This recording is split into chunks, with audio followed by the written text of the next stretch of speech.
नमस्कार। एजेंडा आज तक में आपका स्वागत है और आज इस विषय पर हम चर्चा करने वाले हैं कि कौन सा वो मामला है जो लीगल है जिस पर पूरे देश में बहस छिड़ी हुई है। दरअसल 1991 प्लेसेस ऑफ वर्शिप एक्ट जो लागू किया गया, यह प्लेसेस ऑफ वर्शिप एक्ट कहता है कि 15 अगस्त 1947 से पहले अस्तित्व में आए किसी भी धर्म के पूजा स्थल को किसी दूसरे धर्म के पूजा स्थल में नहीं बदला जा सकता है। मामला कोर्ट में है, सभी पक्ष अपनी बातें रख रहे हैं, लेकिन सुप्रीम कोर्ट ने केंद्र सरकार से 4 हफ्तों में जवाब मांगा है। मंच पर तो बेहद खास मेहमान सुधांशु त्रिवेदी जी, राज्यसभा सांसद भारतीय जनता पार्टी के, और इमरान मसूद साहब हमारे साथ लोकसभा सांसद कांग्रेस पार्टी के चर्चा में जुड़ रहे हैं। लेकिन इससे पहले कि हम चर्चा की शुरुआत करें, कुछ नाम आपके सामने मैं दिखाना चाहती हूं कि अभी देश में ऐसी कितनी जगह हैं जहां पर या तो सर्वे हो रहा है या फिर कोर्ट में मामला चल रहा है। विवादित स्थल जहां जहां कोर्ट में मामला है उसमें शमसी जामा मस्जिद बदायूं उत्तर प्रदेश का है। अगला है अजमेर शरीफ दरगाह, जहां पर कोर्ट ने कहा सुनवाई को एक्सेप्ट कर लिया है अजमेर में। वहीं दूसरा कोर्ट में मामला है मलाली जुमा दरगाह का, जो कि बेंगलुरु कर्नाटक में है। अगला मामला दिखा दीजिए कुव्वत उल इस्लाम मस्जिद, जो कि दिल्ली में याचिका खारिज कर दी गई है, यहां पर भी लेकिन विवाद उठा था। टीले वाली मस्जिद लखनऊ उत्तर प्रदेश की, और इसी के साथ ज्ञानवापी मस्जिद अब हम आपको दिखा रहे हैं जहां पर सर्वे के आदेश दे दिए गए हैं और पहले से वहां टीमें पहुंच रही हैं सर्वे के लिए। 100 दिन से ज्यादा वाराणसी के ज्ञानवापी मस्जिद में सर्वे पूरी कर ली गई है। अगला भोजशाला कमल मौला मस्जिद, जो कि धार मध्य प्रदेश में 98 दिन यहां पर सर्वे हो चुका है। इसी के साथ शाही जामा मस्जिद संभल उत्तर प्रदेश, जहां पर 2 दिन के सर्वे के बाद मचे बवाल और हिंसा पर ही पूरे देश में नए सिरे से बहस छिड़ी है। शाही जामा मस्जिद संभल, उसके बाद मथुरा में, जहां पर सुप्रीम कोर्ट ने फिलहाल रोक लगा दी है, श्री कृष्ण जन्मभूमि शाही ईदगाह मस्जिद मथुरा उत्तर प्रदेश में। ये बताते हुए सबसे पहले सुधांशु जी आपको मौका देती हूं ये बताने के लिए मामला लीगल है, लेकिन इसके बावजूद आप, आपकी पार्टी, आपका पूरी विचारधारा से जुड़े हुए लोग इस मुद्दे को बहुत जोर शोर से उठाते हैं कि जितना शोर हम इस पर मचाएंगे उतना ही वोटर्स का हमें जोर मिलेगा। क्या ये सच नहीं है? क्या ये आपके लिए चुनावी नहीं है? पहले तो इस लीगल की टेक्निकलिटी बताते हैं, फिर लीगल का फ्रेमवर्क बताते हैं। ये गजब का एक्ट बना था, प्लेसेस ऑफ वर्शिप एक्ट, जिसमें आप पूछिए what is the definition of places of worship? No definition. What is the status of places of worship? No status defined. 15 अगस्त 47 को कितने थी places of worship? No definition. And with due respect and with due humility, मैं बड़े शांति से कहना चाहूंगा, इस्लाम में तो वर्शिप का कॉन्सेप्ट ही नहीं है, प्रेयर का कॉन्सेप्ट है। और हिंदी में भी जो इसका अनुवाद है वह है उपासना स्थल विधेयक। उपासना शब्द शुद्ध संस्कृत के 2 शब्दों से बना है। उप का अर्थ होता निकट, आसन का मतलब होता आसन लगाना जहां देवता की आराधना करनी हो। तो इस्लाम में ना वर्शिप का कॉन्सेप्ट है ना प्लेस का कॉन्सेप्ट है, क्योंकि वहां आपने देखा होगा कि अगर नमाज पढ़नी हो तो आदमी रेलवे प्लेटफॉर्म पे भी कर लेता है, सड़क पे भी आपने देखा होगा, एयरपोर्ट में भी देखा होगा, सब जगह देखा होगा, पार्क में भी देखा होगा। तो मुझे लगता इतना विचित्र लीगल एंगल वाला एक्ट हिंदुस्तान के इतिहास में कभी नहीं बना होगा जिसमें कोई डेफिनेशन ही नहीं थी। इसीलिए मैं कहना चाहता हूं उसमें ये 91 में बना, तब तक कश्मीर में जो मंदिर तोड़ दिए गए थे उनका कोई उल्लेख है इसमें कि उनका 1947 का स्टेटस रिजॉल्व होगा? नहीं। अब आप आइए, ज्ञानवापी का आपने बात कही, 93 में मुलायम सिंह की सरकार ने तहखाने में पूजा रोकी थी, तो 47 का तो स्टेटस कुछ और था। 47 में अब आइए श्री कृष्ण जन्मभूमि में, तो समझौता 67 में हुआ है, तो 47 का स्टेटस कुछ और था। इसीलिए मैं कहता हूं कभी कभी ज्यादा सयाना बनने के चक्कर में आदमी कैसे फंदे में फंस जाता है, लीगल फंदे में वो दिखाई पड़ रहा। अब मैं एक और बात बताता हूं, जस्ट एक बात, लीगल फ्रेमवर्क की बात। देखिए कितना बेहतरीन ये सेकुलर तोहफा इस देश को दिया गया कि अगर हिंदू समाज को लगे कि आपका धर्म स्थल भी, जिसके सबूत अवेलेबल हैं, ज्ञानवापी पे फतवाए आलमगीरी का में पूरे एक तो होता है कि किसी ने किताब में लिखा है, एक होता है गवर्नमेंट ऑर्डर। जैसे आज राजाज्ञा निकलती है ना, by this order number so and so, वो औरंगजेब के जमाने के फतवे हैं, उसके बाद भी आप उस पर क्लेम नहीं कर सकते। ठीक है, इट्स ओके। दूसरी तरफ मुस्लिम समाज को यह हक दिया गया वक्फ बोर्ड एक्ट के तहत कि अगर तुम क्लेम कर दो कि जमीन तुम्हारी है तो तुम्हें कोर्ट में साबित करने की जरूरत नहीं है। दूसरा वाला भी कोर्ट नहीं जा सकता, ट्रिब्यूनल में जाना पड़ेगा। आप सोचिए ऐसा बेहतरीन लीगल फ्रेमवर्क और लीगल के प्रति हमारी आस्था क्या है। आप शायद दुनिया में कोई ऐसा उदाहरण नहीं बताएंगे जहां भगवान ने अपना केस लड़ा हो। श्री राम जन्मभूमि में श्री राम लला विराजमान वन ऑफ द करेस्पॉन्डेंट थे।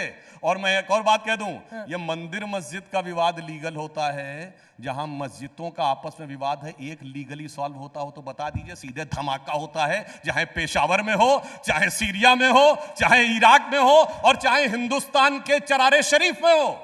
चरारे शरीफ की दरगाह जला दी गई थी, किस लिए? उन्होंने कहा साहब ये तो सूफी है, इस्लाम के लिए कुफ्र है, इसलिए जला दो। कोई लीगल हुआ था? लीगल सिर्फ इसलिए है कि भारत में है, लीगल सिर्फ इसलिए है कि हिंदू बाहुल्य क्षेत्र में खड़े हैं। चलिए इसी वर्शिप एक्ट में लेकिन सर्वे ना हो ऐसा स्पेसिफाइड नहीं है। सर्वे का जब भी ऑर्डर होता है कोर्ट के आदेश से होता है, उसको बाधित करना, पत्थरबाजी संभल में करना कहां तक सही है? नहीं, सवाल तो पूरा होने दीजिए। जैसे उनसे प्रश्न पूछा था आपसे भी पूछूंगी। और दूसरी तरफ ये सवाल उठता है कि वक्फ कह दे कि संसद वाली जमीन हमारी है, सूरत म्युनिसिपल कॉर्पोरेशन की बिल्डिंग हमारी है, तो उनका क्लेम हो जाता है। ये कैसे जस्टिफाइड है? देखिए कितने बेहतरीन तरीके से इस देश में झूठ बोला जा रहा है।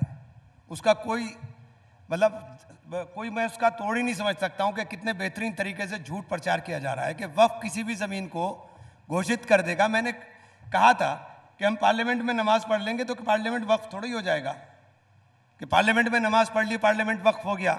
रेलवे प्लेटफॉर्म पे नमाज पढ़ ली, रेलवे प्लेटफॉर्म वक्फ हो गया। वक्फ एक फरीजा है मुसलमान के लिए, और वक्फ वो प्रॉपर्टी हो सकती है जिसका मालकाना हक उसके पास हो, वो वक्फ कर सकता है। वक्फ बोर्ड सिर्फ एक कस्टोडियन है उसकी देखभाल करने के लिए। वक्फ बोर्ड की हैसियत नहीं है कि वक्फ बोर्ड ये कह देगा कि ये वक्फ है। ये ऐसा झूठ फैलाया जा रहा है कि वो अदालत नहीं जा सकते। अरे भाई 12,500 मुकदमे वक्फ की अदालतों में चल रहे हैं, आप कह रहे हैं अदालत नहीं जा सकते? वक्फ की अदालत, वक्फ की अदालत में नहीं, अदालत में। देखिए वक्फ की अदालत में नहीं, अदालत में। आप ट्रिब्यूनल का फैसला अगर आता है तो आप जाइए हाईकोर्ट के अंदर। ये कैसे मुमकिन होगा कि वक्फ बोर्ड को इतनी है, वो इतने कहीं है, कह दिया कि साहब ये वक्फ है, और उसके बाद उसकी कोई सुनवाई नहीं होगी, कोई अदालत के अंदर नहीं जाएगा। कितना झूठ आप बोलोगे, ये समझ से बाहर है। इतना मत बोलिए, लोगों को समझ में आता है, ऐसा नहीं है। और मेरी दूसरी बात, हम कब तक इस मंदिर मस्जिद के झगड़े के अंदर फंसे रहेंगे? हम बुनियादी मुद्दों के ऊपर बात क्यों नहीं करते? हम बात क्यों नहीं करते कि नौजवान को रोजगार नहीं मिल रहा है? हम बात क्यों नहीं करते कि किसान परेशान है? हम बात क्यों नहीं करते कि किसान को डीएपी के साथ नैनो यूरिया खरीदने के लिए मजबूर किया जा रहा है? डीएपी किसान को मिल नहीं रही है, लाइन लगी पड़ी है। हम क्यों बात नहीं करते कि सरकारी भर्तियां आप खत्म कर करके आरक्षण को खत्म करने की बात कर रहे हो? हम बात इस पे नहीं करते। हम बात चर्चाएं कर रहे हैं मंदिर पे, मस्जिद पे, हिंदू पे, मुसलमान पे। आप मुझे बताइए, इस हिंदुस्तान से 25 करोड़ मुसलमानों को आप साइड लाइन लगा के कहाँ भेजना चाहते हैं? कोई तरीका बता दीजिए हमें जाने का, तो हम उसके लिए तैयार हो जाए। आप इस नफरत को क्यों फैला रहे हैं? इस नफरत को क्यों भड़का रहे हैं? नफरत से देश नहीं चल सकता, देश तो मोहब्बत से ही चलेगा। हम तो छोटे भाई हैं, हम तो छोटे भाई मान करके आपका सम्मान आदर हर तरह से सत्कार करने को तैयार हैं। हमसे इतनी नफरत क्यों है? हमसे इतनी नफरत मत कीजिए। हम तो आपसे हाथ जोड़ के विनती करती हैं, देश में मोहब्बत हाथ जोड़ के वो विनती कर रहे हैं कि नफरत मत फैलाइए इनके खिलाफ। अब देखिए, झूठ का सच मैं उजागर करता हूं। वक्फ बोर्ड एक्ट में साफ लिखा है कि अगर वक्फ को ये लगेगा कि ये जमीन हमारी है तो वो सीधे डिस्ट्रिक्ट मजिस्ट्रेट को आदेश कर सकता है पोजीशन लेने के लिए। मैं चैलेंज करके कहता हूं, गवर्नमेंट के बाहर की कोई संस्था बताइए जिसको सीधे डीएम को आदेश करने का अधिकार हो। ये लीगली पावर दी गई। और दूसरी बात, यहां तो कहते हैं 15 अगस्त 47, आपको पता है सूरत नगर निगम की जमीन पे दावा किस आधार पे है? कि मुगलों के जमाने में वो एक सराय थी और इसलिए उस जमाने में वक्त में दे दी गई थी। तो 15 अगस्त 47 के बाद भी वो क्लेम है। वहां पे 12 साल की जो टाइम की मियाद होती है टाइटल सूट में, वो भी हटा दी गई है। 15 अगस्त 47 भी हटा दी गई है।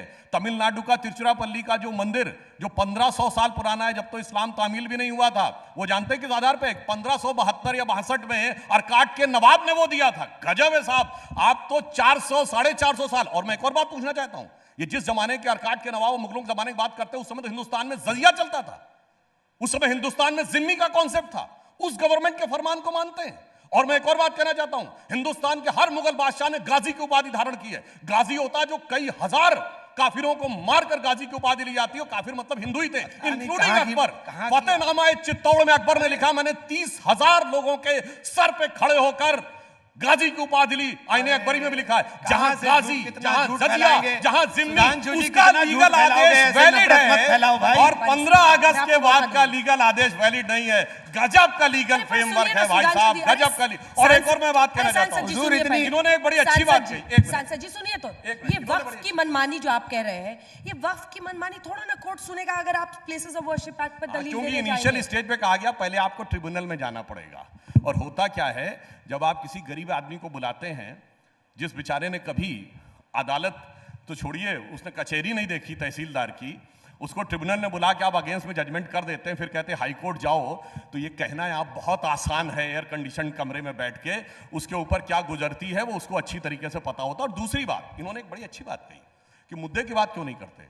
मैं कहना चाहता हूं, इनकी सरकार के जमाने में सच्चर कमेटी की रिकमेंडेशन आई थी 2013 में कि मुसलमानों की स्थिति बहुत खराब है, और मैं तो यूपी का रहने वाला हूं, यो भी यूपी के हैं। सन 47 में यूपी में ब्यूरोक्रेसी में 20% मुसलमान था, 2% नहीं रह गया है। पढ़ाई लिखाई में सबसे ज्यादा था। 1931 के सेंसस में उत्तर प्रदेश में कास्ट वाइज सेंसस था, हिंदू समाज की सबसे पढ़ी लिखी जाति ब्राह्मण मानी जाती थी, वो 15% रेट ऑफ लिटरेसी थी, और क्षत्रियों की 13% थी, और सैयद मुसलमानों की 24% थी। आज मेरे भाई मुसलमानों को समझाओ ना, तुम पढ़ाई में लिखाई में हेल्थ इंडिकेटर में पीछे हो, उस चक्कर में क्यों पड़े हो? तुम क्यों मंदिर मस्जिद में जाते हो? एक बताइए, कांग्रेस का एक कोई 267 का रेजोल्यूशन जो उन्होंने महंगाई बेरोजगारी पिलाए हो। समाजवादी पार्टी ने जितने स्थगन प्रस्ताव लाई संसद में, संभल संभल संभल और सिर्फ संभल, और डिबेट में आके कहेंगे मुद्दे की बात करो, सबको समझ में आता मुद्दा क्या है। वो कह रहे हैं इमरान जी के आपने आरोप लगाया, मेरा अभी ले लीजिए पिछले हफ्ते का, मैंने अपने क्षेत्र के लिए अंदर सबसे पहले एम्स के लिए लगाया। मैंने अपने क्षेत्र के अंदर मेरे मेडिकल कॉलेज के अंदर सुपर स्पेशलिटी डिपार्टमेंट सरकार बना कर दे, इसके लिए लगाया। आप कैसी बात, हम पे ये आरोप मत लगाइए, हम तो बात कर रहे हैं, हम तो बात सीधे सीधी टॉकिंग अबाउट स्थगन प्रस्ताव 267 जो पार्टी देती। मैंने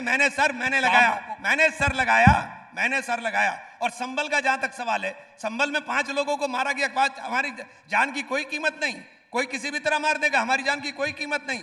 तीसरी बात मैं आपसे कहना चाहता हूं सर, कि आप सीनियर हैं, आप सारी बातें जो आपने गाजी और इसकी सारी डेफिनेशन दी, खुदा के लिए झूठ मत बोलिए। ऐसा कुछ नहीं है कि गाजी की उपाधि उसे दी जाती है, ऐसा कुछ नहीं है। इस्लाम के अंदर अगर पूरी तरह से नहीं पढ़ा तो पढ़ लीजिए, इस्लाम के अंदर हरा पेड़ काटना भी मना है। आप इंसान के मारने की बात कर रहे, इंसान की जान किसी कीमत पर नहीं ली जाएगी। इंसान की जान किसी कीमत पर नहीं ली जाएगी कि बेगुनाह लोगों को मार देंगे। ये झूठ फैलाना बंद करिए साहब। और दूसरी बात मैं आपसे कहना चाहता हूं, अतीत की बातें छोड़कर वर्तमान में जीना सीख लीजिए ना।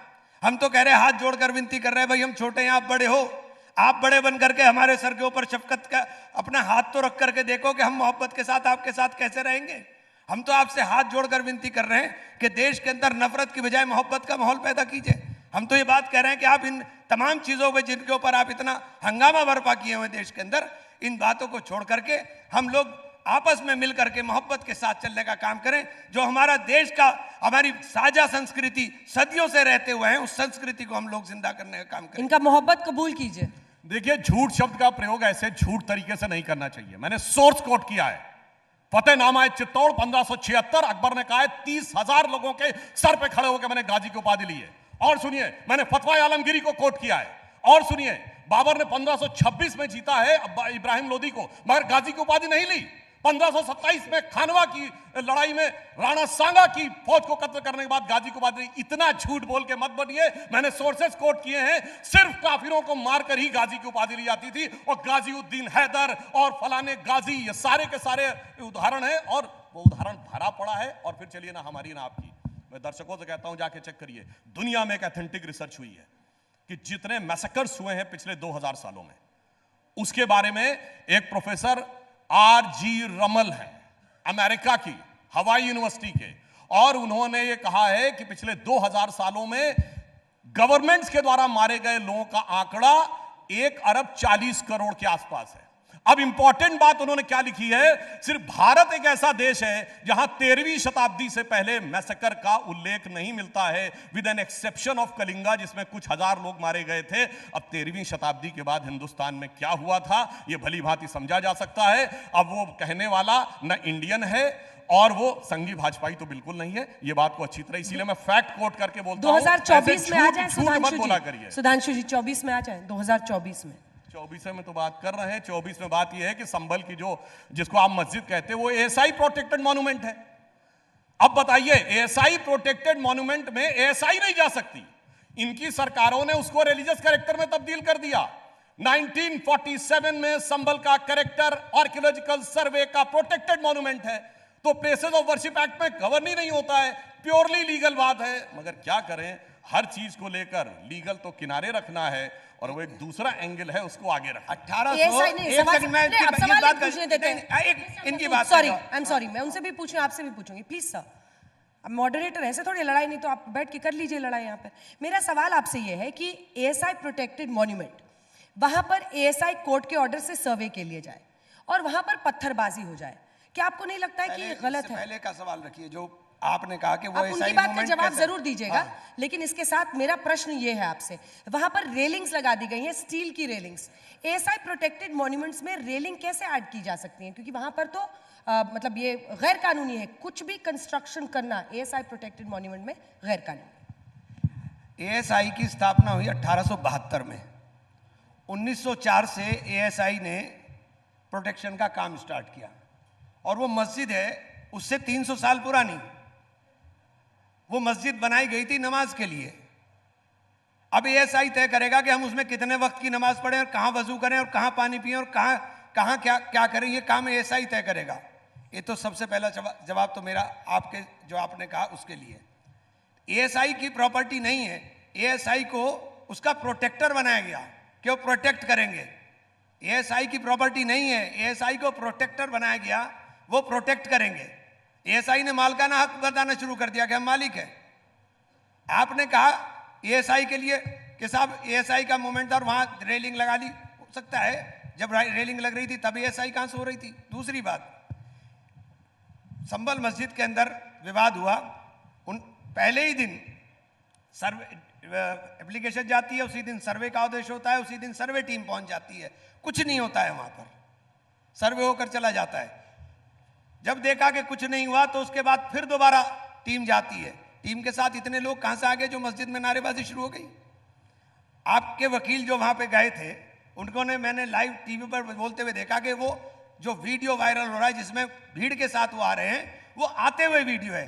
तो भैया जाते हुए और आते हुए का बात नहीं, वो भीड़ कहां से आ गई।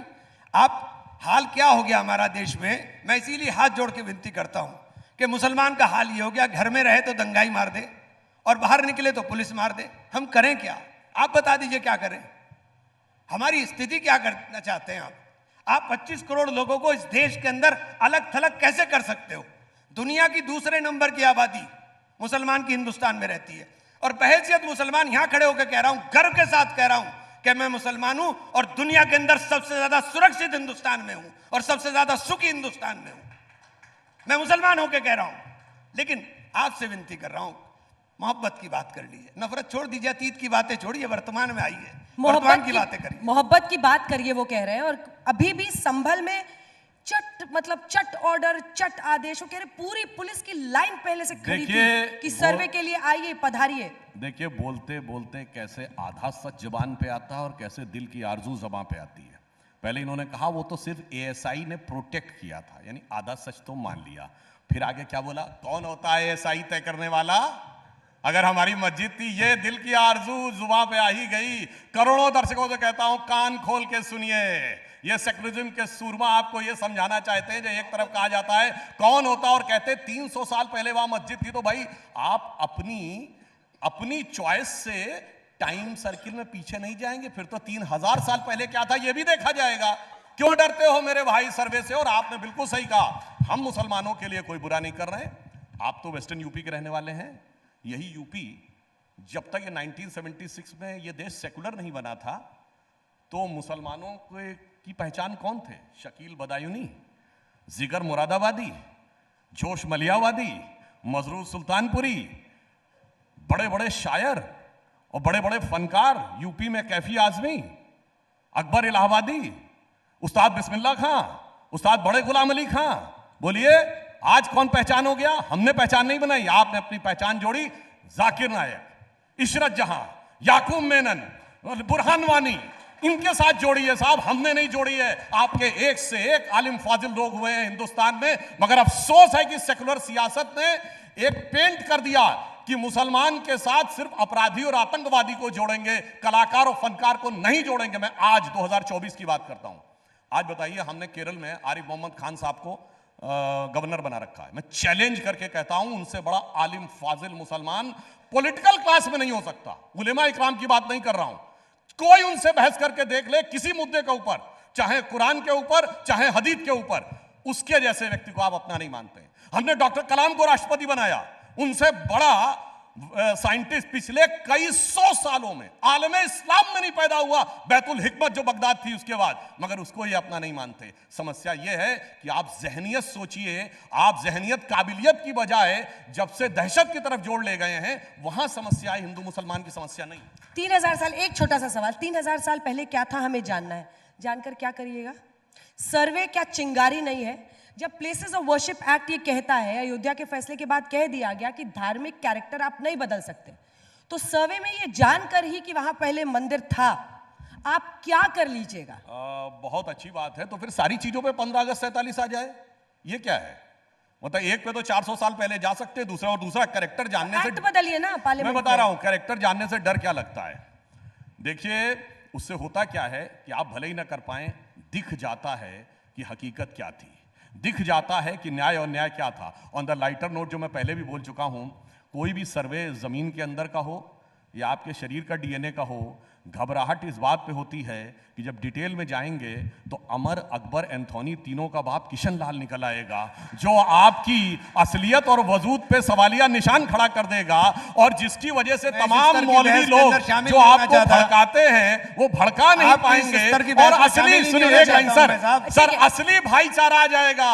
तब समझ में आएगा डीएनए सबका एक है, डीएनए रघुवर का है, डीएनए यदुवर का है, डीएनए बाबर का नहीं है, ये समझ में आ जाएगा। ये प्रॉब्लम, जांच से क्या प्रॉब्लम है? नहीं, मैं एक मिनट सबसे पहले, भैया ने मेरे बात कही, सीनियर हमारे साथी हैं, राज्यसभा मेंबर हैं, मुझे कृपया करके आप ये भी बता दीजिए, आपने सारी जो मुस्लिम बच्चों को फेलोशिप मिलती थी, जो स्कॉलरशिप मिलती थी, क्यों बंद कर दी? उनके जो कोचिंग इंस्टीट्यूट से उनको पैसा मिलना था, आपने क्यों बंद कर दिया? आप अगर इनको अपने साथ लगाना चाहते तो जो माइनॉरिटी डिपार्टमेंट का बजट एलोकेशन होता था, उसमें पिछले 10 साल के अंदर लगातार आपने कटौती करके उसे ऑलमोस्ट खात्मे के कागार के ऊपर लाकर खड़ा कर दिया। आपने उर्दू जबान के तमाम शायरों के नाम लिए, आपने उर्दू जबान को खत्म करने के लिए उर्दू अकेडमी का तमाम तर बजट खत्म कर दिया। आप एक तरफ बात कहते हो कि ये लोग फनकार थे, ये लोग सब उर्दू में लिखते थे, आपने उर्दू को भी हिंदू और मुसलमान बना दिया। उर्दू खूबसूरत जबान है, उर्दू हिंदुस्तान की जबान है, उर्दू हिंदी की छोटी बहन है, उर्दू कोई विदेशी जबान नहीं, वो तो हमारी सरजमीं की जबान थी, आपने तो उसे भी मुसलमान बना दिया।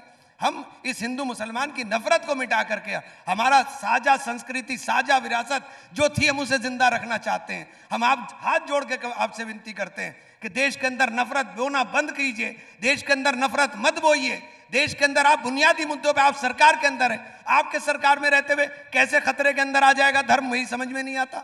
आप सरकार के अंदर बैठे हुए, सरकार के अंदर रहते हुए, आप सरकार के बड़े भाई की भूमिका में रहते हुए हमें छोटे भाई की तरह से प्यार तो दें, दुलार तो दें। बार बार आपको मोहब्बत पे ले जा रहे हैं, आप कोई कमिटमेंट कर नहीं रहे हैं। बड़े भाई छोटे भाई कहा तो मैं कहूंगा सारे दर्शकों चेक करिए, 28 अगस्त 1947 को कॉन्स्टिट्यूएंट असेंबली की डिबेट में यही मुद्दा आया और सरदार पटेल ने क्या बोला।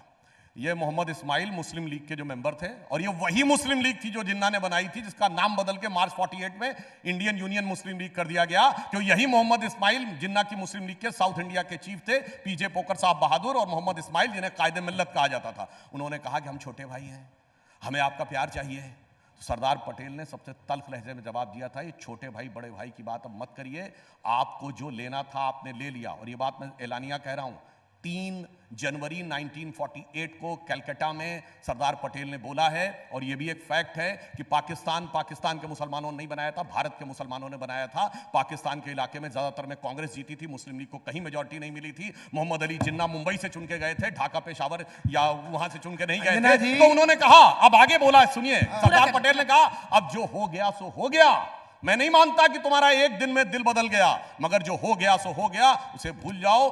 अब ये मत कहो कि मुझे अलग हिस्सा चाहिए, अब ये मत कहो मुझे अलग कानून चाहिए, ये मत कहो मुझे अलग सीट चाहिए, अब ये कहो कि देश के साथ मिलकर कैसे रहना चाहते हैं। मगर सरदार पटेल की बात मानी क्या? नहीं, पहले मुझे अलग सिस्टम चाहिए, एजुकेशन का मदरसा, फिर मुझे पर्सनल लॉ बोर्ड चाहिए, फिर मुझे जरूरत होगा तो वक्फ बोर्ड चाहिए, फिर मुझे ट्रिपल तलाक चाहिए, फिर मुझे महरम चाहिए, फिर मुझे हलाला चाहिए, फिर सर्वोच्च न्यायालय से कॉन्सेप्ट होगा तो साहबानो केस चाहिए। इसीलिए छोटे भाई में भाई साहब, इस भाईचारे में भाई कौन है और चारा कौन है, ये जनता को समझ में आ रहा है। जवाब दीजिए।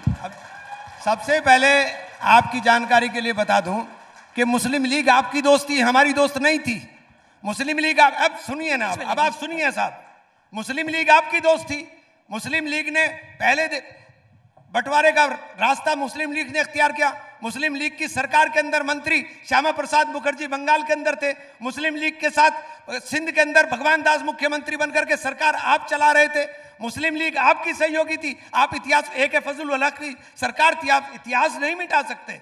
ये इतिहास के अंदर है कि आप दोनों मिलकर हिंदू महासभा और मुस्लिम लीग देश के बंटवारे की बात कर रहे थे। फ्रंटियर के अंदर मुस्लिम लीग आपके भरोसे सरकार चला रही थी। आप सिंध के अंदर आप सरकार चला रहे थे मुस्लिम लीग के भरोसे। बंगाल के अंदर श्यामा प्रसाद मुखर्जी मुस्लिम लीग की सरकार के अंदर फाइनेंस मिनिस्टर थे। तो आप एक बात, ये ऐतिहासिक तथ्य है। दूसरी बात मैं कह रहा हूं, और जब बंटवारा हुआ वही सरदार पटेल थे जिन्होंने सबसे पहले बैन लगाया था। वही सरदार पटेल थे, उन्होंने ही बैन लगाया था। सबसे पहले उन्होंने ही बैन लगाया था कि आप संविधान के मुखालफत के अंदर हैं, आप संविधान के खिलाफ बोलने का काम कर रहे हैं। ऑर्गेनाइजर के ऊपर बैन किसने लगाया था? आप लोगों के ऊपर ये तमाम चीजें। आप में क्या है कि आपके पास एक काम बहुत अच्छा आता है, एक कला आप बहुत बेहतरीन जानते हैं जो हम नहीं जानते। आप झूठ बोलना इतना बेहतरीन जानते हैं कि वो सच धुंधला नजर आने लगता है आपके झूठ के सामने। ये झूठ मत बोलना चाहिए। मैंने डेट कोट की है, वाहियात बातें मत करिए। मैं झूठ बोलता हूं। 28 अगस्त 47 और अभी खोलो 270 नंबर पेज पे दिखाई पड़ रहा है कॉन्स्टिट्यूशन की डिबेट में। नहीं बोल रहा हूं, झूठ। अब मैं बताता हूं इनका। मुस्लिम लीग की सरकार के अंदर मुस्लिम लीग की सरकार में मंत्री थे, वो भी झूठ है, वो भी झूठ है। 1941 में श्यामा प्रसाद मुखर्जी ने फजलुल हक की पार्टी प्रजा कृषक पार्टी के साथ मिलकर सरकार बनाई। फजलुल हक ने 1946 में मुस्लिम लीग ज्वाइन कर ली, उसको ये लोग झूठ बोलते हैं। आई चैलेंज 1941 में प्रजा कृषक पार्टी के मुख्यमंत्री थे, वो फजलुल हक ने बाद में मुस्लिम लीग ज्वाइन किया। क्यों ज्वाइन की?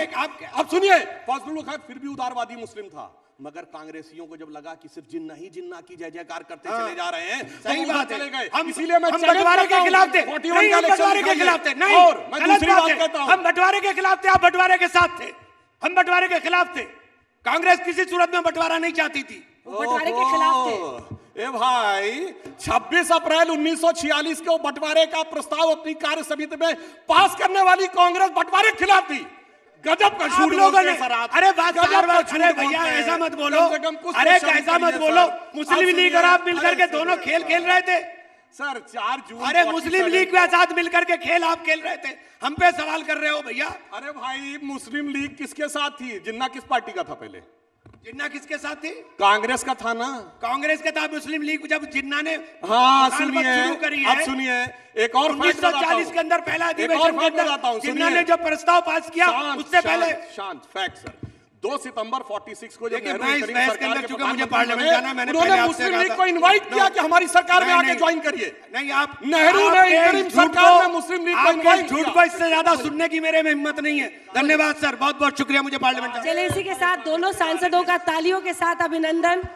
जबरदस्त बहस आपने देखी। इसे कहते हैं झूठ के पांव नहीं होते। पहुंचना। इसी के साथ इस बहस में इतना ही। देश दुनिया की बाकी खबरों के लिए आप देखते रहिए आज तक।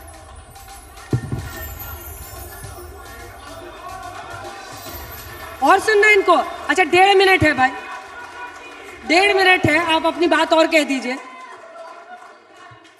आपके एक तो आप नेता, उठाइए माइक उठाइए। अभी 1.5 मिनट का टाइम बचा है, तो 1 मिनट में कुछ बताइए। मैं तो बड़ा हैरान रहती हूँ, मैं कॉलेजेस यूनिवर्सिटी में जाती हूँ तो बच्चे इनका इंस्टा रील देखते रहते हैं।